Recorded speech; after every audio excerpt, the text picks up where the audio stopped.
పెద్దపల్లి జిల్లా కేంద్రంలో కాంగ్రెస్ పార్టీకి సంబంధించి భారీ బహిరంగ సభ మరికొద్దిసేపట్లో జరగనుంది. పెద్దపల్లి అసెంబ్లీ నియోజకవర్గం నుంచి కాంగ్రెస్ అభ్యర్థిగా విజయనగరంరావు పోటీ చేస్తున్నారు. ఈ సభ ఏర్పాట్లకు సంబంధించి అదేవిధంగా ఈ పోటీకి సంబంధించి రాహుల్ గాంధీ పార్టీకి సంబంధించి విషయాలు మనం విజయనగరం గారితో తెలుస్తున్నాం. ఈ రోజు పెద్దపల్లిలో జరిగేటువంటి సభ ఏర్పాట్లు ఏ రకంగా చేశారు, దాదాపు జన సమీకరణ ఎలా ఉండబోతుంది? ఇవాళ పెద్దపల్లి నియోజకవర్గ కేంద్రం, జిల్లా కేంద్రం ఇవాళ సాయంత్రం జరిగేటువంటి బహిరంగ సభకు మరి వేలాది మంది తరలి రాబోతూ ఉన్నారు. అన్ని ఏర్పాట్లు దాదాపు పూర్తయినాయి. మరి వాళ్ళ సభ్యతం గ్రామం నుండి మా నియోజకవర్గం స్టార్ట్ అవుతుంది. అక్కడ నుంచి ఇక్కడ 8 కిలోమీటర్లు ఉంటుంది. దాదాపు వేలాది మంది మోటార్ సైకిల్తో ర్యాలీగా సభాస్థలికి వచ్చి మరి ఇక్కడ కార్యక్రమం నడుస్తుంది. దాదాపు అన్ని ఏర్పాట్లు పూర్తయినాయి. రాహుల్ గాంధీ గారు ఉమ్మడి కరీంనగర్ జిల్లాకు పర్యటించడం తొలిసారి. మరి బహిరంగ సభ కూడా ఇదే ఉమ్మడి కరీంనగర్ జిల్లా మొట్టమొదటి బహిరంగ సభ. అన్ని ఏర్పాట్లు దాదాపుగా పూర్తి అయిపోయినాయి. ఇక రాక కోసం వెయిట్ చేస్తే 4 గంటల నుంచి కార్యక్రమం స్టార్ట్ అవుతుంది. అంటే ఇప్పటికే కాంగ్రెస్ పార్టీ 6 గ్యారంటీ సంబంధించినటువంటి హామీలు ఇవ్వడం జరిగింది. ఈ భారీ బహిరంగ సభ ద్వారా మీరు మీ నియోజకవర్గ ప్రజలకు ఎలాంటి హామీలు వాగ్దానాలు ఇవ్వబోతున్నారు? తప్పకుండా ఈ 6 డిక్లరేషన్లు ఇప్పటికే మేము గ్రామాన పాంప్లెంట్ రూపంగా కానీ, తర్వాత యాడ్స్ ఇది సిటీ కేబుల్లలో, తర్వాత లోకల్ ఛానళ్ళల్లో యాడ్స్ రూపంగా కానీ, తర్వాత పేపర్లలో యాడ్స్ కానీ, తర్వాత వాట్సాప్, ఫేస్బుక్ ఇట్లా వివిధ రూపాలలో ఇప్పటికే గడపకు తీసుకెళ్లడం జరిగింది. తర్వాత ఇవాళ జరిగేటువంటి బహిరంగ సభ ద్వారా ముఖ్యంగా మా ప్రాంతంలో రైతుల వరిధాన్యానికి సంబంధించి ఈ ప్రాంతానికి ఎస్ఆర్ఎస్ నీళ్ళు తీసుకొచ్చింది కాంగ్రెస్ పార్టీ, కాంగ్రెస్ ప్రభుత్వం. ఆనాడు జవహర్లాల్ నెహ్రూ గారు ఇక్కడ ఎస్ఆర్ఎస్ ప్రాజెక్టు శంకుస్థాపన చేస్తే శ్రీమతి ఇందిరాగాంధీ గారు దాన్ని ప్రారంభోత్సవం చేసింది. ఆ రోజు నుండి ఈ రోజు వరకు ఈ ప్రాంతానికి ఇలా కేసీఆర్ గారు కానీ టీఆర్ఎస్లో చెప్తారు, మేము అడ్డం పెడితే నీళ్ళు వస్తాయి, కాళేశ్వరం నీళ్ళు వస్తాయి. అసలు ఇక్కడ ఒక్క సుక్క కూడా కాళేశ్వరం రాలిపోయి మా భూములు పోయినాయి, మా మీదికి వెళ్ళి తలా మీదికి వెళ్ళిపోతాయి. కానీ ఇక్కడ నీళ్లు లేకుండా పంటలు ఎండిపోయినా నీళ్ళు రావు. ఈ ప్రాంతంలో కొత్త కాలువ తవ్వింది లేదు. ఈ ప్రాంతంలో ఉన్నటువంటి కాలువల డీబీ అంటాం దాన్ని, షటర్ పోతే కూడా ఒక షటర్ రిపేర్ చేయించలేదు 10 ఏళ్ళలో. ఇవాళ అంటే ఏ రకంగా టీఆర్ఎస్ ప్రభుత్వం వచ్చినాక ఈ ప్రాంతాన్ని అభివృద్ధి జరిగిందో అంతకంటే ఎక్కువ నిదర్శనం అవసరం లేదు. మాట్లాడితే మేము రైతులకు ఇది చేస్తున్నాం అది చేస్తున్నాం అంటే ఆ తర్వాత ఇక్కడ వరిధాన్యం ఎక్కువ పడుతుంది.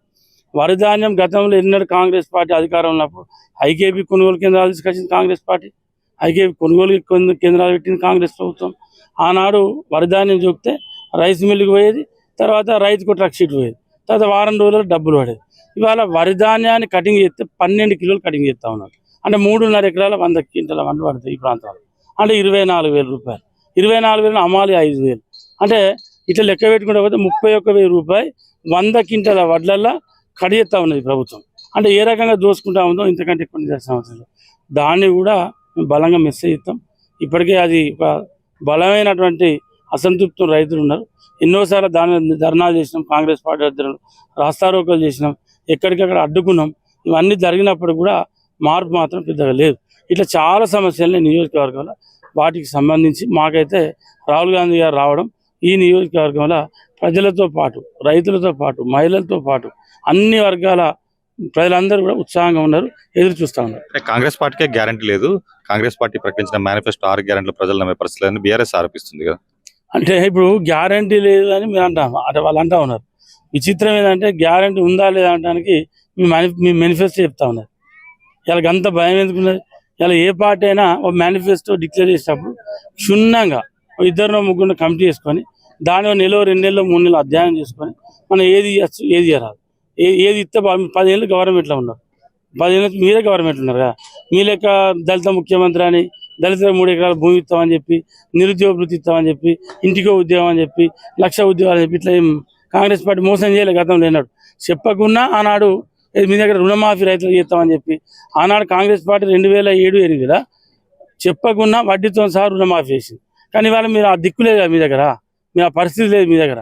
రుణమాఫీ 1,00,000 రూపాయలు రుణమాఫీ అని సగం రుణమాఫీ చేయలే, వడ్డీ మొత్తం అట్నే బ్యాంకులలో ఉన్నది. కానీ కాంగ్రెస్ పార్టీ అట్లా మోసం చేయలే. ఏది మేనిఫెస్టో పెట్టినా ఉచిత కరెంట్ అంటే ఉచిత కరెంట్ ఇచ్చింది, రైతులు రుణమాఫీ చెప్పకుండా చేసింది. కానీ రైతుల వడ్ల కటింగ్ లేకుండా కొనిపించింది, తీసుకుంది ప్రభుత్వమే, ఆ రోజు బయటికి పంపించుకున్నది. కానీ మీ లెక్క మోసం చేయాలి. మీరు చెప్పేటన్ని మోసం ముచ్చట్లు. ఇలా 6 గ్యారంటీ పథకాల మీద మీకు నమ్మకం లేదనుకున్నాం. కర్ణాటక ఎంతో దూరం లేదు కదా, మనం మహబూబ్నగర్ పోతే ఇంకో మహబూబ్నగర్ జిల్లా హెడ్ క్వార్టర్ నుంచి 60 కిలోమీటర్లు పోతే కర్ణాటక స్టార్ట్ అవుతుంది. అక్కడికి పోయి మీరు చెప్పచ్చు ఇవన్నీ బట్టి ఎంత బట్టి. ఛత్తీస్గఢ్లోకి అట్లే అన్నారు, 500 బోనస్ లేదు, అసలు రైతు బందే లేదు అక్కడ చెప్పి పోయి అక్కడ తిరుమారు మల్లన్నతో సహా చాలా మంది 1000 మంది రైతులు వేరు కదా, అక్కడ ప్రభుత్వంతో మాట్లాడారు, అక్కడ రైతులతో మాట్లాడారు, చెప్పారు కదా రైతులు 500 బోనస్ ఇచ్చే క్వింటల్కు. తర్వాత రైతు బంధు మాకు 12,000 వచ్చేది సంవత్సరానికి. ఇక మరి వాళ్ళే చెప్పాలి నిజాలు అబద్ధాలు. అది అబద్ధాలు చెప్పడం అనేది వాళ్ళకే సాధ్యమవుతుంది. ఆ పుట్టకే, ఆ పార్టీ పుట్టకే అది ఆ టైమే ఆ అబద్ధాలతో పుట్టింది. మొత్తానికి కొద్దిసేపటి జరిగినటువంటి రాహుల్ గాంధీ సభకు అన్ని ఏర్పాట్లు జరిగాయి. అదేవిధంగా బీఆర్ఎస్ పార్టీ లాగా ఇచ్చిన హామీలను మర్చిపోవడం, అదేవిధంగా అబద్ధాలు ఆడడం బీఆర్ఎస్ పార్టీకే సాధ్యం, కాంగ్రెస్ పార్టీకి సాధ్యం కాదు. ఇచ్చిన వాగ్దానాలను కూడా పక్క రాష్ట్రం అమలు చేసినట్టుగా ఈ రాష్ట్రంలో కూడా తాము గెలిస్తే గనుక తప్పకుండా వాటిని అమలు చేస్తామని చెప్పేసి కూడా పెద్దపల్లి కాంగ్రెస్ అభ్యర్థి విజయనగరం అంటున్నారు. కెమెరామెన్ కిషోర్తో రామకృష్ణ, ఐడ్రీమ్ న్యూస్, పెద్దపల్లి సభ నుంచి.